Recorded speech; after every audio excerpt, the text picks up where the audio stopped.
एक छोटे से गांव में, जहां हरियाली और पहाड़ों की छाया थी, रहते थे एक माँ, एक पिता और उनका एक छोटा सा बेटा। माँ सरला एक दयालु और मेहनती महिला थीं, जो अपने परिवार के लिए दिन रात काम करती थीं। पिता रमेश एक ईमानदार किसान थे, जो अपनी जमीन पर कड़ी मेहनत से खेती करते थे। उनका बेटा रोहन एक चंचल और बुद्धिमान बच्चा था, जिसके माता पिता उसे बहुत प्यार करते थे। परिवार में खुशियां कम ही दिखाई देती थीं। रमेश की खेती में लगातार नुकसान हो रहा था और घर की आर्थिक स्थिति दिन ब दिन बिगड़ती जा रही थी। सरला और रमेश एक दूसरे से बात करना कम कर चुके थे। हर छोटी छोटी बात पर झगड़ा हो जाता था। रोहन इन सब झगड़ों से बहुत दुखी था। वह अपने माता पिता को फिर से खुश देखना चाहता था। एक दिन रोहन अपने पिता के खेत में खेल रहा था। उसे एक छोटा सा पौधा दिखाई दिया, जो बाकियों से अलग था। पौधे के पत्ते चमकदार हरे रंग के थे और उसमें एक अनोखी सुगंध थी।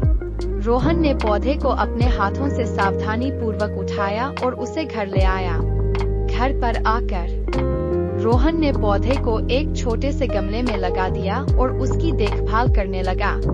उसने हर रोज पौधे को पानी दिया, धूप में रखा और उसकी मिट्टी को रीला करता रहा। धीरे धीरे पौधा बढ़ने लगा और उसके फूल खिलने लगे। फूलों की सुगंध पूरे घर में फैल गई और घर में एक नई ऊर्जा भर गई। रोहन के पौधे की देखभाल करते हुए देखकर सरला और रमेश को अपनी गलती का एहसास हुआ। उन्होंने एक दूसरे से माफी मांगी और फिर से एक दूसरे के करीब आने का फैसला किया। रोहन के पौधे ने उनके रिश्ते में एक नई शुरुआत की थी। परिवार फिर से खुश हो गया और रोहन की मुस्कान फिर से उनके चेहरे पर दिखाई देने लगी। लेकिन खुशियां ज्यादा दिन नहीं टिकी। कुछ ही समय बाद रोहन बीमार हो गया।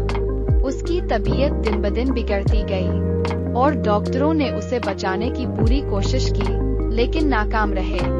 रोहन की मृत्यु हो गई। रोहन के जाने के बाद सरला और रमेश का जीवन पूरी तरह से बदल गया। उनके दिल में एक गहरा दर्द था, जो कभी नहीं मिट सकता था। उन्होंने रोहन के पौधे की देखभाल जारी रखी और हर रोज रोहन को याद करते हुए उस पर फूल चढ़ाते थे। रोहन की यादें ही उनकी जिंदगी का सहारा बन गई थीं।